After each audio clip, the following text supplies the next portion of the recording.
Samantala po naman, tiwala ang Bangko Sentral ng Pilipinas na mananatiling matatag ang halaga ng piso kontra dolyar.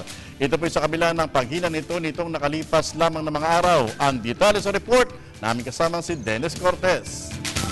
Kumpiyansa ang Bangko Sentral ng Pilipinas na natiling matatag ang piso sa foreign exchange market. Ito sa kabila ng pagbagsak ng halaga ng piso kontra dolyar.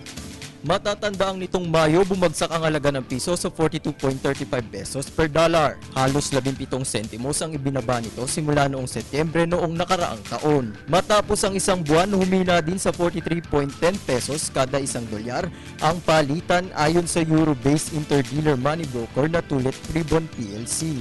Ayon sa ilang ekonomista, dulot ito ng pagbawi ng ekonomiya ng Amerika.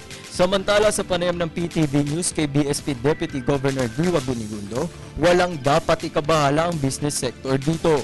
Ang ating bansa ay nanatiling malakas. Yung pong ating GDP umakit ng 7.8, pababa ang ating inflation, yung pong ating balance of payments ay nanatiling positive. Tiwala rin ng BSP na makakabawi ang piso matapos ang 12-month low na record dahil sa bagong mga investments. Samantala, nananatili din ang matatagang sektor ng pananalapi sa bansa dahil sa patuloy na pagmamonitor ng BSP at monetary policy ng pamahalaan. Inaasahan natin broadly patuloy na magiging matatag ang palitan ng piso laban sa dolyar. Kasi kung kukunin mo yung average mula sa simula, more or less mga 41 pesos to a dollar.